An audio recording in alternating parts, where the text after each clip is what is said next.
All right, hey VC, I'm Jamie. Welcome back. We are back with another video, this time with a thread response that has taken the VC world by storm. This was created by Chris at The Long Cut, and this is 10 records I listen to the most. And there are literally, I think, hundreds of videos, and I don't think I'm exaggerating, with the VC on this, so you can check them all out. I know I'm pretty late to the party on this one.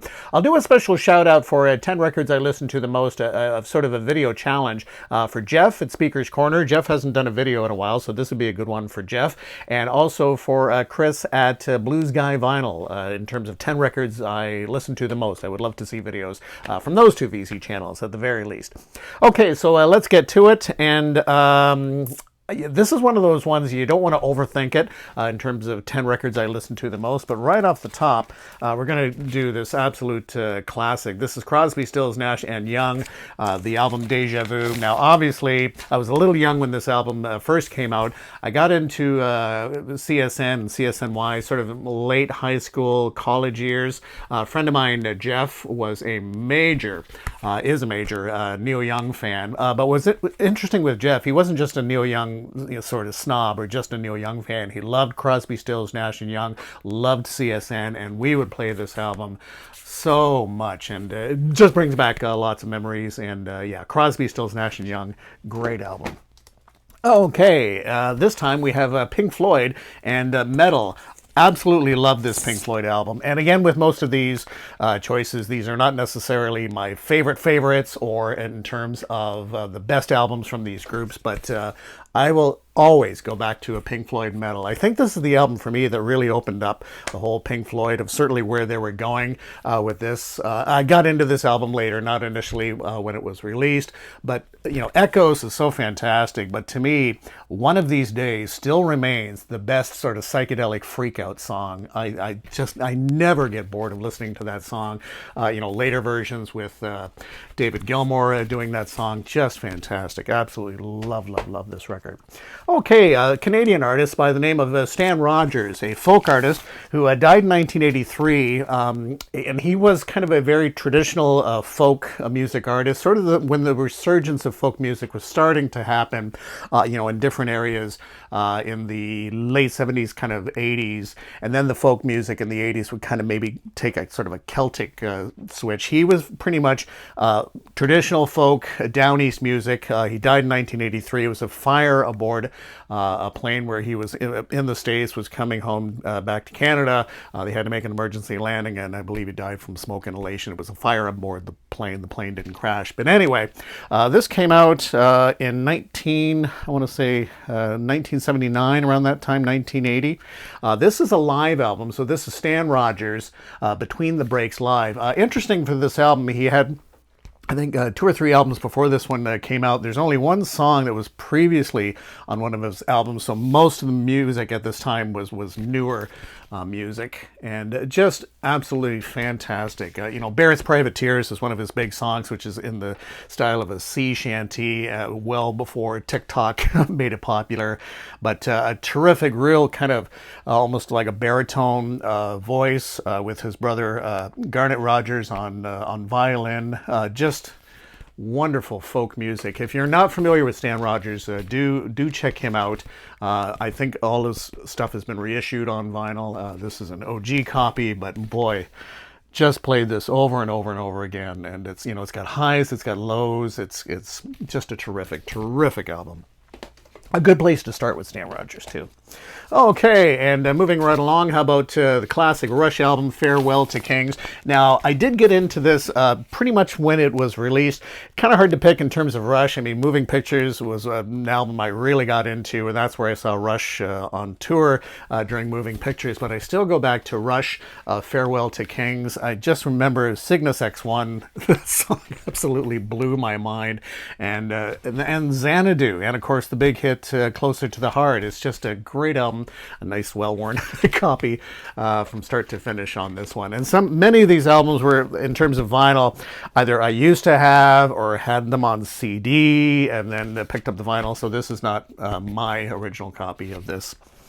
And speaking of which, I had this initially on CD, did not have this on vinyl, picked this up on vinyl years later, talking about Canadian folk music with Stan Rogers, how that was kind of traditional folk music, if you will, and then some of the folk artists kind of went in a very Celtic way, including this band, Spirit of the West. Now, sort of traditional folk music from Canada is often East Coast based. This was a West Coast band from BC, and that got into kind of the Celtic influenced, and then sort of continue with the record company to more of a sort of rock sort of sound, rock pop sort of sound, if you will. But this album is the best album. Now, this is a much later copy. I picked this up not too long ago.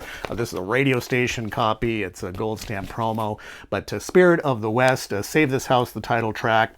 Home for a Rest is just a big sort of Celtic rave, if you will, that still gets radio play in Canada. Just start to finish, this album, not just a trains, a beautiful ode to the Canadian railway system and the old sod, swinging single, wrecking ball, putting up with the Joneses. Great band, well worth checking out, particularly their early stuff. After this, they still have some good albums, but I think there's pressure on the record company for them to have more sort of radio-friendly stuff than this was. Of course, this has now this is autographed by Jeffrey from the band. What is Jeffrey's last name? Jeffrey Kelly. CKWR. Thanks for the support. Cheers, Jeffrey. So autographed by one of the band members, which is kind of cool. But yeah, again, Spirit of the West, if you've never heard the band, great Canadian band from out west, this is definitely a great album to start with.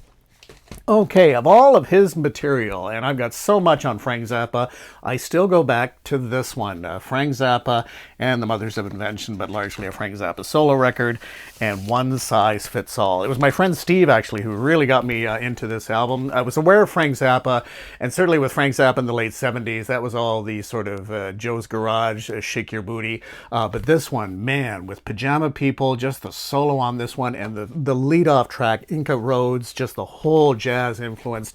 This really opened me up to other worlds of Frank Zappa, maybe not necessarily the 60s stuff, which was very different, but absolutely loved this album. And my buddy Steve, who now actually lives out on the West Coast, got me into that.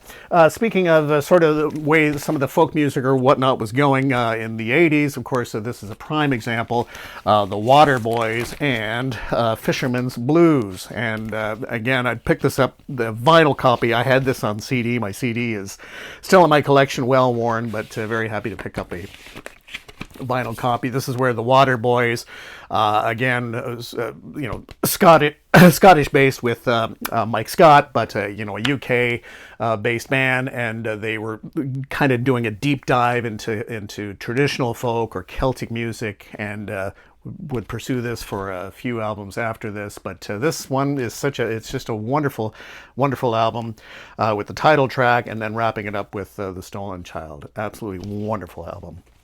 Okay, and in terms of, let's get proggy once again, Genesis. Again, this is the album Selling England by the Pound, and I still think that this is the best Genesis album. I mean, you could argue Lamb Lies Down on Broadway or, Foxtrot or whatever, but I still think this is the album. It's interesting for the band that often when playing live, it's surprising how many cuts from this album do show up, like I Know What I Like, often sections of some of the songs like the Firth of Fifth and Dancing with the Moonlight Night and the Battle of Epping Forest after the Cinnamon Show often shows up live, but just a terrific album that I play again and again and again. And with this, I have included my ticket when I saw Steve Hackett perform at Danforth Music Hall in Toronto, where he performed Selling England by the Pound in its entirety, which is kind of nice. And speaking of shows, recently saw this artist who hasn't performed, I think, in such a long time. She hasn't put out an album in such a long time, but talking about Amanda Marshall, recently saw her at Center in the Square in Kitchener, and she put on a fantastic show, absolute powerhouse vocals, and played this album on CD a lot. I'm not sure if it initially was released on vinyl or not, but it's now been reissued on vinyl.